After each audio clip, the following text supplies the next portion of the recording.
പരിശുദ്ധ പരമ ദീപികാരുണ്യത്തിന് എന്നേരവും ആരാധനയും സ്തുതിയും പുകഴ്ചയും ഉണ്ടായിരിക്കട്ടെ. കുർബാനയനുഭവ ധ്യാനത്തിൻ്റെ 12ാം ദിനത്തിലേക്ക് നാം പ്രവേശിക്കുകയാണ്. കഴിഞ്ഞ 2 ദിവസങ്ങളിൽ നാം ധ്യാനിച്ചത് ഈശോ എന്തിനാണ് പരിശുദ്ധ കുർബാന സ്ഥാപിച്ചത് എന്നതിൻ്റെ ലളിതമായ 2 ഉത്തരങ്ങളാണ്. ഒന്നാമത് പറഞ്ഞത് വഴിയിൽ തളർന്ന് വീഴാതിരിക്കാൻ. രണ്ടാമത് പറഞ്ഞത് നമ്മുടെ ബലഹീനമായ പ്രകൃതിയിലേക്ക്, മനുഷ്യപ്രകൃതിയിലേക്ക് ദൈവത്തിൻ്റെ സ്വഭാവം വന്ന് നിറയുവാൻ. അതായത് നമ്മുടെ തഴക്കദോഷങ്ങൾ ഓരോന്നും മാറി മാറി കുർബാനയിൽ സമർപ്പിച്ച് വിടുതൽ പ്രാപിക്കുവാൻ. ഇന്ന് മൂന്നാമത് നാം ധ്യാനിക്കുന്നത് ഈശോ കുർബാന സ്ഥാപിച്ചത് നമ്മുടെ കൂടെ വസിക്കുവാൻ ആണെന്നുള്ള ചിന്തയാണ്. മത്തായി സുവിശേഷം 28:20 ഈശോ ഈ ഭൂമിയിൽ നിന്നും യാത്രയാകുന്ന അവസരത്തിൽ പറയുന്നുണ്ട്, യുഗാന്ത്യം വരെ ഞാൻ നിങ്ങളുടെ കൂടെ ഉണ്ടായിരിക്കും. ഈ യുഗാന്ത്യം വരെ നമ്മുടെ കൂടെ ഉണ്ടായിരിക്കുക എന്ന ആശയം വിശദീകരിക്കുവാൻ വേണ്ടി CCC ഉദ്ധരിക്കുന്നത് യോഹന്നാൻ്റെ സുവിശേഷം 13-ാം അധ്യായത്തിൻ്റെ 1-ാമത്തെ വാക്യമാണ്. ഈശോ ശിഷ്യന്മാരുടെ പാദങ്ങൾ കഴുകി പരിശുദ്ധ കുർബാന സ്ഥാപിക്കുന്ന ആ സംഭവം വിവരിക്കുമ്പോൾ ആദ്യ വാക്യത്തിൽ ഇങ്ങനെ വായിക്കുന്നു: ഈ ലോകം വിട്ട് പിതാവിൻ്റെ സന്നിധിയിലേക്ക് പോകുവാനുള്ള സമയമായി എന്ന് പെസഹ തിരുനാളിന് മുൻപ് യേശു അറിഞ്ഞു. ലോകത്തിൽ തനിക്ക് സ്വന്തമായുള്ളവരെ അവൻ സ്നേഹിച്ചു, അവസാനം വരെ സ്നേഹിച്ചു. പിതാവ് ഏൽപ്പിച്ച ദൗത്യം പൂർത്തിയാക്കി പോകുമ്പോൾ പിതാവിൻ്റെ അടുത്തേക്ക് പോകുവാനുള്ള ആഗ്രഹം ഒരു വശത്ത്, പക്ഷെ ശിഷ്യന്മാരെ ഉപേക്ഷിക്കുവാൻ, കൂടെ വചനം കേട്ട മക്കളെ ഉപേക്ഷിക്കാനുള്ള വേദന മറുവശത്ത്.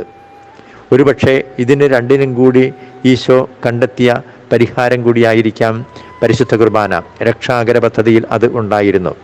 കാരണം കുർബാനയിലൂടെ അവസാനം വരെ, 2ാം ആഗമനം വരെ നമ്മുടെ കൂടെ വസിക്കുവാൻ അവന് കഴിയും. അതാണ് അവസാനം വരെ സ്നേഹിച്ചു എന്ന് പറയുമ്പോൾ അർത്ഥമാക്കുന്നത്. വെളിപാട് പുസ്തകം 21-ാം അധ്യായത്തിൻ്റെ 3-ാമത്തെ വചനം, അവിടെ പുതിയ ആകാശം പുതിയ ഭൂമിയെക്കുറിച്ച് ഒരു ദിവസം നാം പറഞ്ഞതാണ്. 3-ാമത്തെ വാക്യം എങ്ങനെയാണ്? സിംഹാസനത്തിൽ നിന്ന് വലിയൊരു സ്വരം ഞാൻ കേട്ടു, ഇതാ ദൈവത്തിൻ്റെ കൂടാരം മനുഷ്യരോടുകൂടെ, അവിടുന്ന് അവരോടൊത്ത് വസിക്കും, അവർ അവിടുത്തെ ജനമായിരിക്കും, അവിടുന്ന് അവരോടുകൂടെ ആയിരിക്കുകയും ചെയ്യും. ഇതാണ് നമ്മളിവിടെ ധ്യാനിക്കുന്നത്. അവിടുന്ന് അവരോടുകൂടെ ആയിരിക്കുകയും ചെയ്യും. അതിൻ്റെ സൂചിതാർത്ഥം എന്താണ്? വേറെ ആരുടെയും കൂടെ ആയിരിക്കുവാൻ ഈശോയ്ക്ക് ആവില്ല, ഇഷ്ടവുമില്ല. അഗസ്റ്റിൻ ഇതിനെ വ്യാഖ്യാനിക്കുമ്പോൾ പറയുന്നുണ്ട്, ഇവിടെ ആഴമേറിയ ഒരു വൈകാരിക ബന്ധം, ഒരു സെൻറ്റിമെൻ്റൽ അറ്റാച്ച്മെൻ്റ് ഉണ്ട് എന്ന് പറഞ്ഞാൽ കുർബാനയിലൂടെ നമ്മുടെ കൂടെ ആയിരിക്കുവാനുള്ള ഈശോയുടെ ആഗ്രഹം. കുർബാനയിലൂടെ എപ്പോഴും നമ്മുടെ കൂടെ ആയിരിക്കുക എന്നത് ഈശോയുടെ ആഗ്രഹത്തിൻ്റെ ഒരു പൂർണ്ണത, ഒരു സാഫല്യം നമുക്കിവിടെ കണ്ടെത്താൻ കഴിയും. ഇതൊക്കെ മനസ്സിലാക്കിയാണ് കൊച്ചുത്രേസ്യ പണ്ഡിതൻ പ്രാർത്ഥിക്കുന്നുണ്ട്, ഈശോയെ നീ അപ്പമായി മാറിയത് എൻ്റെ ഉള്ളിൽ അലിഞ്ഞു ചേരാനല്ലേ. ശരിയാണ്, ദൈവവചനത്തിൽ ഈശോയുടെ സാന്നിധ്യമുണ്ട്. നമ്മൾ വേദപുസ്തകം എടുത്ത് വായിക്കുമ്പോൾ ദൈവത്തിൻ്റെ സാന്നിധ്യമുണ്ട്. കാരണം വചനം വായിക്കുമ്പോൾ ദൈവം തന്നെയാണ് നമ്മോട് സംസാരിക്കുന്നത്. ഈശോയുടെ നാമത്തിൽ 2-3 പേർ ഒന്നിച്ചു കൂടുമ്പോൾ അവരുടെ മധ്യത്തിൽ ഈശോയുണ്ട്. ഇതൊക്കെ ശരിയായിരിക്കാം. പക്ഷേ ദൈവത്തെ ആരാധിക്കണമെങ്കിൽ ദിവികാരുണ്യം വേണം. ലാത്രിയ എന്ന ലത്തീൻ വാക്കാണ് ഉപയോഗിക്കുന്നത് ആരാധനയ്ക്ക്. അതേസമയത്ത് നമ്മൾ ദിവ്യകാരുണ്യത്തിൻ്റെ മുൻപിൽ നമ്മൾ വണക്കം മാത്രമാണ്. ധൂളിയ എന്ന വാക്കാണ് ഉപയോഗിക്കുന്നത്. വിശുദ്ധ കുർബാന കൂദാശയാണെന്നും അതാണ് കുർബാനയുടെ മഹത്വത്തിൻ്റെ കാരണമെന്നും നമ്മൾ മുൻപൊരു ദിവസം സൂചിപ്പിച്ചത് നിങ്ങളെ ഓർമ്മപ്പെടുത്തുകയാണ്. ഞാൻ മുമ്പ് പറഞ്ഞത് തെറ്റിദ്ധരിക്കരുത്. ദൈവത്തിന് ആരാധന ലാത്രിയ, വിശുദ്ധർക്ക് ധൂളിയ. അപ്പോൾ നമ്മൾ ദൈവവചനം വായിക്കുകയും ധ്യാനിക്കുകയും ചെയ്യുമ്പോൾ തെറ്റാണെന്നല്ല, അവിടെ ദൈവ സാന്നിധ്യമുണ്ട്. പക്ഷെ ദൈവത്തെ ആരാധിക്കാനാവില്ല, അവിടെ വണങ്ങുവാൻ മാത്രമേ നമുക്കാകൂ. പക്ഷെ കുർബാന എന്ന കൂദാശയുടെ മുൻപിൽ നമ്മുടെ ദൈവത്തെ ആരാധിക്കുകയാണ്. പ്രിയപ്പെട്ടവരെ, കൂദാശകൾ എന്നത് കൃപ കിട്ടുവാനുള്ള ചാനലുകളാണ്. അതിൻ്റെ നിർവചനമൊക്കെ മറ്റൊരു ദിവസം ഞാൻ പറഞ്ഞു. ഇവിടെ നമ്മൾ ഈ പഴയ നിയമത്തിൽ ചില അടയാളങ്ങൾ ദൈവം മനുഷ്യന് നൽകി, മന്ന, പിത്തള സർപ്പം ഒക്കെ. പക്ഷേ പുതിയ നിയമത്തിലേക്ക് വന്നപ്പോൾ എന്ത് ചെയ്തു? ഈശോ നേരിട്ട് വന്ന് നമ്മുടെ കൂടെ വസിക്കുകയാണ്. നിങ്ങൾക്ക് അല്പം തിയോളജി, സാക്രമെൻ്റ് അല്ലെങ്കിൽ കൂദാശി എന്നൊക്കെ കേൾക്കുമ്പോൾ പെട്ടെന്ന് നമുക്ക് മടുപ്പ് തോന്നും. പക്ഷെ ഒരു കാര്യം മനസ്സിലാക്കാൻ വേണ്ടിയിട്ടാണ്. എന്താണെന്നറിയാമോ? കൂദാശ എന്നത് അദൃശ്യമായ യാഥാർത്ഥ്യങ്ങളെ സൂചിപ്പിക്കുകയും സന്നിഹിതമാക്കുകയും ചെയ്യുന്ന ദൃശ്യമായ അടയാളമാണ് കൂദാശ. അപ്പോൾ പിതാവായ ദൈവത്തെ നമ്മളാരും കണ്ടിട്ടില്ല. ഈശോ വന്നപ്പോൾ പിതാവായ ദൈവത്തിൻ്റെ കൂദാശയായി മാറി. പിതാവിൻ്റെ സത്തയുടെ പ്രതിരൂപവും അവൻ്റെ മഹത്വത്തിൻ്റെ മുദ്രയുമാണ് ഈശോ. ദൈവം, അതായത് ദൈവത്തെ നമ്മൾ ഈശോയിലൂടെയാണ് കാണുന്നത്. അതുകൊണ്ടാണ് Jesus is the sacrament of God the father എന്ന് പറയുന്നത്. പിതാവായ ദൈവത്തിൻ്റെ കൂദാശയാണ് ഈശോ. ഇനി ഈശോയെ ഇന്ന് നമുക്ക് കാണാൻ കഴിയില്ല. അന്ന് ഈശോ ജീവിച്ചിരുന്നവരെല്ലാം കണ്ടു. പക്ഷെ നമ്മളെന്തിനാണ് ഈശോയെ കാണുന്നത്? സഭയിലൂടെയാണ്. അതുകൊണ്ടാണ് church is the sacrament of Jesus. സഭ ഈശോയുടെ കൂദാശയാണ്. സഭയിൽ സന്നിഹിതനായിരിക്കുന്ന ഈശോ തന്നെയാണ് ഈ കൂദാശകളിലൂടെ നമ്മെ വിശുദ്ധീകരിക്കുന്നത്. പ്രിയപ്പെട്ടവർ, ഞാൻ ഇംഗ്ലീഷ് വാക്ക് സാക്രമെൻ്റ് എന്നൊക്കെ പറഞ്ഞ് നിങ്ങളുടെ സാധാരണക്കാർ പലരും ഇത് കേൾക്കുന്ന ഒന്നും ഭയപ്പെടേണ്ട കാര്യമില്ല. അതായത് ഞാൻ പറഞ്ഞു വന്നത് പരിശുദ്ധ കുർബാന എന്ന് പറയുന്നത് ഈശോ നമുക്ക് വേണ്ടി സ്ഥാപിച്ച കൂദാശയാണെന്നും ഇന്ന് സഭയിലൂടെയാണ് ആ കൂദാശ നമുക്ക് ലഭിക്കുന്നത് എന്നുമുള്ള ബോധ്യം നമ്മുടെ ഉള്ളിൽ നിറയാൻ വേണ്ടിയിട്ടാണ്. കാന്തത്തോട് ചേർന്ന് നിൽക്കുമ്പോൾ ഇരുമ്പ് കഷ്ണം കാന്തമായി തീരുന്നത് പോലെ നാം സഭയോട് ചേർന്ന് നിന്ന്, ഒറ്റയ്ക്കല്ല സഭയോട് ചേർന്ന് നിന്ന് കൂദാശകളിലൂടെ ഈ വിശുദ്ധീകരണം സ്വന്തമാക്കുകയാണ്. അപ്പോൾ ഞാൻ ഈ പറഞ്ഞത് ചിലപ്പോൾ ഡ്രൈ ആയിട്ട് നമുക്ക് തോന്നും. പക്ഷേ കുർബാന എന്ന കൂദാശയിലൂടെ നമ്മുടെ ആത്മാവിൽ നിറയുന്ന വിശുദ്ധീകരണം നമ്മൾ ശരിക്ക് മനസ്സിലാക്കി കഴിഞ്ഞാൽ പിന്നെ നമ്മുടെ ഉള്ളിൽ അനന്തമായ കൃപ നിറയുകയാണ്. ഞാൻ കുറച്ചും കൂടി ലളിതമായിട്ട് പറയാൻ ശ്രമിക്കാം. നമ്മുടെ ആത്മീയ പിതാക്കന്മാർ പറയുന്നത് കുർബാനയിൽ നാം പങ്കെടുത്ത് കുർബാന അർപ്പിച്ച് അല്ലെങ്കിൽ കുർബാന സ്വീകരിച്ച് കഴിയുമ്പോൾ 3 കാര്യങ്ങളാണ് നമ്മിൽ സംഭവിക്കുന്നത്. ഒന്നാമത്തേത് നമ്മുടെ ആത്മാവിൽ കൃപ, ഇംഗ്ലീഷിൽ ഗ്രേസ് എന്ന് നിറയുകയാണ്. മറക്കരുത്, ആത്മാവിലാണ് കൃപ നിറയുന്നത്. അപ്പോൾ അതുകൊണ്ട് മനസ്സിലൊരു അനുഭവമോ സന്തോഷമോ ആഗ്രഹിക്കരുത്, നമ്മുടെ മനസ്സിൽ ആഗ്രഹിക്കരുത്. എൻ്റെ ആത്മാവിൽ നാം ആഗ്രഹിച്ചാലും ആഗ്രഹിച്ചില്ലെങ്കിലും കുർബാന ബോധ്യത്തോടെ സ്വീകരിക്കുമ്പോൾ കൃപ, ഗ്രേസ്, ദൈവം നമ്മുടെ ഉള്ളിൽ നിറയുകയാണ്. ആത്മാവിൽ പാപത്തിലൂടെ വീണ വൈരൂപ്യങ്ങൾ, നമ്മുടെ ആത്മാവിൽ വീണ എല്ലാ കറുത്ത പാടുകളും കുർബാന സ്വീകരിക്കുമ്പോൾ മാറുകയാണ് ചെയ്യുന്നത്. ആത്മാവ് സുന്ദരമാകണം. എത്രയും ദയുള്ള മാതാവ് എഴുതിയ ബെർണാഡ് പുണ്യവാളൻ ഒരിക്കൽ പറഞ്ഞു, എൻ്റെ ദൈവമേ, ഒരിക്കലെങ്കിലും എൻ്റെ ആത്മാവിനെ നോക്കി ആത്മാവേ നീ എത്ര സുന്ദരിയായിരിക്കുന്നുവെന്ന് പറഞ്ഞിരുന്നെങ്കിൽ. ഓരോ ദിവസവും കുർബാന സ്വീകരിക്കുമ്പോൾ ഈ സൗന്ദര്യം നമ്മുടെ ആത്മാവിൽ നിറയുന്നുണ്ട്. പിന്നെ പുറത്തേക്ക് ഇറങ്ങി നമ്മൾ കുറ്റം പറയുമ്പോൾ, പാപം ചെയ്യുമ്പോൾ ഈ സൗന്ദര്യം പോകുന്നതെന്ന് മാത്രമേ ഉള്ളൂ. രണ്ടാമത് പറയുന്നത് വിശുദ്ധിയിൽ ജീവിക്കുവാൻ താല്പര്യം നമുക്ക് കിട്ടും. അതായത് പ്രാർത്ഥിക്കാൻ, വചനം വായിക്കാനൊക്കെ ആഗ്രഹമാണ്. കാരണം കുർബാനയിലൂടെ നമ്മുടെ ആത്മാവിൻ്റെ കറകൾ മാറി ദൈവം നമ്മുടെ ഉള്ളിൽ നിറയുമ്പോൾ നമ്മുടെ എമ്മാവൂസ് ശിഷ്യന്മാർക്കുണ്ടായതുപോലെ ആത്മാവിൻ്റെ കണ്ണുകൾ തുറക്കുകയാണ്. അപ്പോൾ നമുക്ക് വചനം വായിക്കാൻ, പ്രാർത്ഥിക്കാനൊക്കെ ആഗ്രഹം കിട്ടും. ഇനി മൂന്നാമത്തേതാണ് നമ്മൾ ശ്രദ്ധിക്കേണ്ടത്, വിശുദ്ധിയിൽ നിലനിൽക്കാനുള്ള ശക്തി കിട്ടുകയാണ്. ആവർത്തിക്കുന്നു, ആത്മാവിൽ കൃപ നിറയുന്നു, വിശുദ്ധിയിൽ ജീവിക്കാൻ ഉള്ളിൽ ആഗ്രഹമുണ്ടാകുന്നു. മൂന്നാമത്തേത് നമ്മൾ പലപ്പോഴും മറക്കും, വിശുദ്ധിയിൽ നിലനിൽക്കാനുള്ള ശക്തി കിട്ടുന്നതാണ് പ്രധാനം. ഇതാണ് സത്യത്തിൽ ഏറ്റവും പ്രധാനം. കാരണം ദൈവം നമ്മിൽ വന്ന് വസിക്കുകയാണ്. അവിടുന്ന് കൂടെ വസിക്കുന്നത് നമുക്ക് ശക്തി തരുവാൻ വേണ്ടിയിട്ടാണ്. ദൈവത്തെ ആഹരിച്ചവനെ, ദൈവത്തെ ഭക്ഷിച്ചവനെ, അവൻ്റെ അടുത്തേക്ക് പിശാചിന് എങ്ങനെയാണ് വരാൻ കഴിയുന്നത്? ഒരിക്കലും വരാൻ കഴിയില്ല.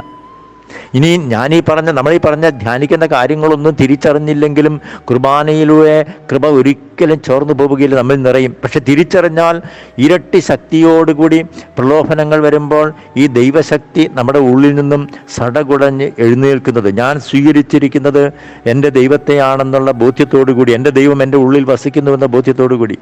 സഭാപിതാക്കന്മാർ ഇതിൻ്റെ പിന്നിലുള്ള ദൈവിക രഹസ്യം ഇങ്ങനെയാണ് പഠിപ്പിക്കുന്നത്.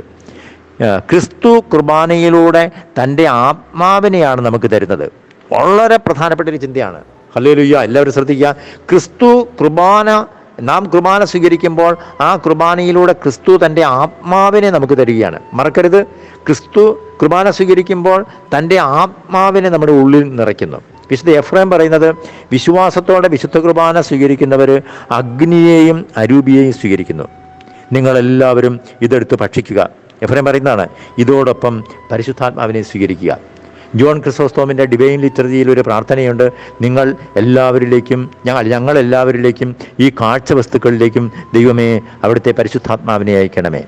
അതുകൊണ്ടാണ് വിശുദ്ധാത്മാക്കളെല്ലാം തിരിച്ചറിഞ്ഞു, ഈശോയെ ശക്തരായ ആത്മാക്കളുടെ ഭക്ഷണമേ, എന്നെ ശക്തിപ്പെടുത്തണമേ, ശുദ്ധീകരിക്കണമേ എന്നൊക്കെ വിശുദ്ധന്മാർ പ്രാർത്ഥിക്കുന്നത് നമ്മൾ അവരുടെ ജീവചരിത്രത്തിൽ വായിക്കുന്നുണ്ട്. എന്നെ ദൈവത്തെ പോലെയാക്കി മാറ്റണമേ. അമ്മ ഗൽഗാനി എങ്ങനെയാണ് പറഞ്ഞത്? എന്നെ ദൈവത്തെ പോലെയാക്കി മാറ്റണമേ. പ്രിയപ്പെട്ടവരെ, ഞാനിത് അവസാനിപ്പിക്കുമ്പോൾ ഇന്ന് കുറേ താത്വികമായ കാര്യങ്ങളാണ് ഞാൻ കൂടുതലും പറഞ്ഞത്. നിങ്ങളുടെ ആത്മാവിലേക്ക് എന്തോ കാര്യമായിട്ട് വല്ലതും നിറഞ്ഞോ എന്ന് എനിക്കൊരു സംശയം. അതുകൊണ്ട് ഞാൻ ഒന്ന് രണ്ട് കൊച്ചു പ്രായോഗിക കാര്യങ്ങൾ പറഞ്ഞ് അവസാനിപ്പിക്കാം. അപ്പോൾ ഇത് നമ്മുടെ ആത്മാവിനെ വിശുദ്ധീകരിക്കുന്നുവെന്നുള്ള ബോധ്യം കിട്ടാൻ വേണ്ടിയിട്ടാണ്. നമ്മൾ കുർബാനയുടെ അനുരഞ്ജന ശുശ്രൂഷ, പിന്നീട് നമ്മളത് വിശദമായിട്ട് പഠിക്കും. ആ അനുരഞ്ജന ശുശ്രൂഷയുടെ അവസാനം ഒരു കാറോസസായുണ്ട്. നമ്മുടെ രക്ഷകൻ്റെ അമൂല്യമായ ശരീരരക്തങ്ങളുടെ രഹസ്യങ്ങളെ നമുക്കെല്ലാവർക്കും ഭക്ത്യാദരങ്ങളോടെ സമീപിക്കാം. അതിൻ്റെ ഒരു പ്രാർത്ഥന ശുശ്രൂഷ ഇങ്ങനെയാണ് ചെല്ലുന്നത്: വിശുദ്ധ കുർബാന സ്വീകരിക്കുകയും പരിശുദ്ധാത്മാവിനാൽ പൗത്രീകരിക്കപ്പെടുകയും ചെയ്യാം. എന്നെ കേൾക്കുന്ന പ്രിയപ്പെട്ടവരെ, നാളെ മറക്കരുത്, നാളെ തന്നെ നിങ്ങൾ പരിശുദ്ധ കുർബാന സ്വീകരിക്കുമ്പോൾ ഒരു കൊച്ചുകുട്ടി അത്ര വൃത്തിയായിട്ടും കൃത്യമായിട്ടുമൊന്നും അല്ല നമ്മുടെ ഓൾട്ടർ ബോയ്സ് വായിക്കുന്നതെങ്കിലും ഈ കുട്ടി ആ താഴ്ന്ന സ്വരത്തിൽ ഇങ്ങനെ ചെല്ലും: വിശുദ്ധ കുർബാന സ്വീകരിക്കുകയും പരിശുദ്ധാത്മാവിനാൽ പവിത്രീകരിക്കപ്പെടുകയും ചെയ്യാം. അപ്പോൾ ഇത് ചെല്ലുമ്പോൾ നിങ്ങൾ ഓർമ്മിക്കണം, ദൈവമേ, എൻ്റെ ഉള്ളിലേക്ക് ഇതാ ദൈവത്തിൻ്റെ ആത്മാവ് പ്രവേശിക്കുകയാണ് ചെയ്യുന്നത്. പ്രിയപ്പെട്ടവരെ, വിശുദ്ധ കുർബാന സ്വീകരിക്കുമ്പോൾ ഈശോ തൻ്റെ ആത്മാവിനെ നമുക്ക് തരുന്നുവെന്ന് പറഞ്ഞത് കൃത്യമായിട്ട് സഭാപിതാക്കന്മാർ ഇങ്ങനെയാണ് പറഞ്ഞത്: കുർബാന സ്വീകരിക്കുമ്പോൾ ഈശോയുടെ ശരീരവും രക്തവും ആത്മാവും ദൈവത്വവും നമ്മിലേക്ക് നിറയുകയാണ്. മറക്കരുത്, നാളെ കുർബാന സ്വീകരിക്കാൻ നിരയായി നീങ്ങുമ്പോൾ തൊട്ടു മുൻപ് മനസ്സിൽ ഓർമ്മിക്കണം, ദൈവമേ, ഈ ദിവ്യകാരുണ്യം എൻ്റെ നാവിലേക്കും എൻ്റെ ഉള്ളിലേക്കും അലിഞ്ഞിറങ്ങുമ്പോൾ എന്താണ്? ഈശോയുടെ ശരീരവും രക്തവും ആത്മാവും ദൈവത്വവും എൻ്റെ ഉള്ളിലേക്ക് നിറയുകയാണ്.